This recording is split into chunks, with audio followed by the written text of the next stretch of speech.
Certaines personnes, certainement, ne te connaissent pas encore. Et je pense que tu as un parcours particulièrement systémique, si on peut dire. Et je pense que c'est ça qui nous plaît, c'est d'avoir un regard extérieur sur notre pratique. Et donc, je pense que ce sera particulièrement intéressant. Alors voilà, je te cède la parole pour te présenter à ceux qui nous suivent. Merci.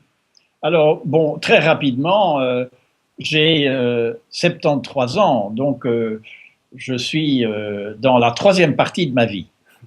J'ai été prêtre catholique pendant 12 ans, et puis je me suis marié. Et donc, j'ai dû chercher un autre job, et j'en ai trouvé un à la Commission européenne, où Jacques Delors était en train de mettre sur pied une cellule de prospective, et moi j'ai été chargé des religions, de la philosophie, des historiens, des sociologues, enfin de tout ce qui était les soft matters.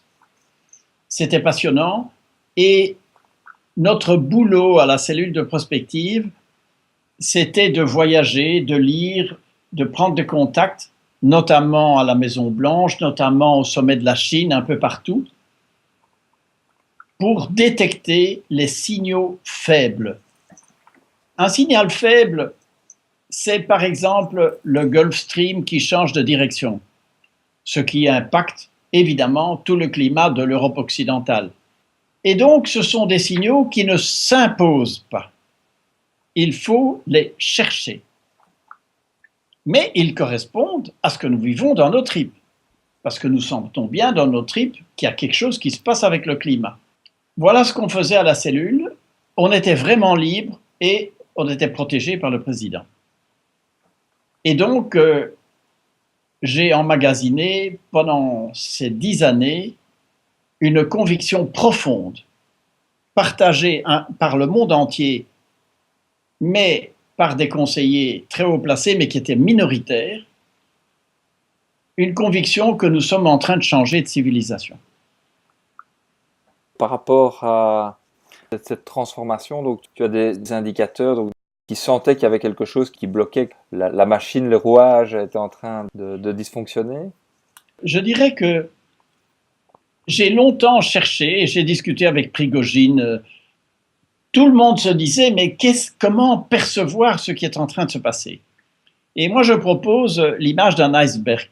Et donc, tout en bas de l'iceberg se trouve un moteur, dans le froid, un moteur très puissant de changement de civilisation, et c'est très facile à comprendre. Le moteur se base sur le fait que pour la première fois dans l'histoire de l'humanité, notre civilisation a créé deux manières de possibilités technologiques de suicide collectif. D'abord la guerre nucléaire. Nous avons encore 17 fois la possibilité de faire exploser la Terre. Et le second, c'est ce concept qui est à la base de notre économie, de croissance quantitative dans un monde fini. C'est évident qu'à un moment, et nous avons déjà atteint ce moment, notre croissance pollue plus que ce que la Terre peut absorber. Nous sommes déjà au-delà des limites. La bonne nouvelle, désolé d'être positif, la bonne nouvelle, c'est qu'il semble que l'inconscient collectif de l'humanité a déjà choisi la vie, a choisi de ne pas aller dans le sens de ce suicide collectif.